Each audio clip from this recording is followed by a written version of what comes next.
Olá pessoal, vamos agora dar início à resolução da prova de Química do vestibular da segunda etapa, o EA 2019, acesso 2020, com um texto para poder respondermos as questões de 53 até 55.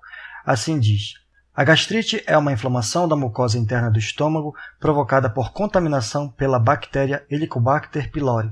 Essa bactéria é a principal causa de complicações que fazem essa inflamação evoluir para úlcera gástrica. A Helicobacter pylori tem como característica a produção da substância urease, uma enzima catalisadora de reação de hidrólise da ureia. Um dos métodos de diagnóstico da contaminação por Helicobacter pylori é um teste simples em laboratório em que o paciente ingere 10 ml de um refresco artificial que contém 75 mg de ureia, NH2,2CO, marcada com o isótopo de carbono 13. No interior do estômago do paciente, se houver a presença da bactéria, a ureia reage com a água, formando o dióxido de carbono, CO2, e a amônia, NH3. A reação de hidrólise da ureia está representada na equação a seguir.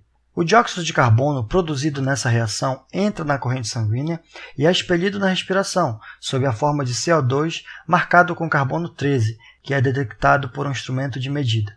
Então a questão 53 fala assim: a reação de 1 mol de ureia ocorreu a 37 graus Celsius, 310 Kelvin, e 1 atm. Considerando PV igual a nRT, em que R é igual a 0,08 atm vezes litro por mol vezes K, em que N é o número de mols total de moléculas gasosas, o volume total de gases V formado na hidrólise de 1 mol de ureia é igual a quanto? Então está aí a reação em cima, em que você observa que para cada 1 mol da ureia, você vai ter a formação de 2 mols de amônia e mais 1 mol do gás carbônico aí.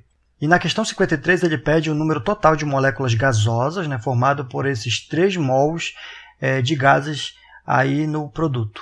Então você tem aí, utilizando a equação de Clapeyron, PV igual a nRT, a pressão ele deu, que vale o valor de 1 atm, o volume ele está em busca, e você completa o número de mols de 3, o R ele deu, que é 0,08, é a constante universal dos gases, e a temperatura tem que estar em Kelvin, ou seja, 310. Você chega então ao resultado que o volume é 74,4 litros. Portanto, a sua alternativa correta é a letra E. Na questão 54, ele pede a concentração de ureia na solução de refresco ingerida pelo paciente durante o teste para diagnóstico da gastrite é de quanto? Nesse caso aí, ele pede a concentração comum, dada em gramas por litros, que no caso você tem aí a fórmula para o cálculo, pega a massa do soluto e divide pelo volume da solução.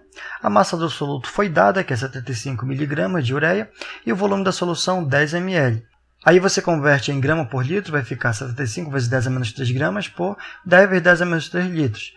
Aí você cancela os fatores idênticos em cima e embaixo. 75 dividido por 10 te dá o valor de 7,5 gramas por litro, correspondendo, portanto, à alternativa de letra D. Agora na questão 55. De acordo com a equação da reação de hidrólise da ureia, massa molar 60 gramas por mol, a hidrólise de 0,6 gramas dessa substância libera ou absorve esse valor dado aí nas alternativas. Vamos analisar aqui. Você tem então que 60 gramas, no caso da massa molar, equivale a 1 mol. Então, 0,6 gramas dados aí no problema equivale a quantos mols? Você faz os cálculos e descobre que o X é igual a 0,01 mol. Esse valor aí vai ser utilizado para o cálculo do ΔH. Então, você faz que 1 mol é responsável por absorver 133 kJ de energia, e aí esse 0,01 mol é responsável por absorver Y, sua incógnita. Você faz as contas e descobre que o valor de Y dá mais 1,33 kJ. Então, no caso, pelo ΔH ser positivo, você vai ter então uma reação endotérmica. Portanto, o valor ele é absorvido e não liberado, correspondendo, portanto, à sua alternativa letra E.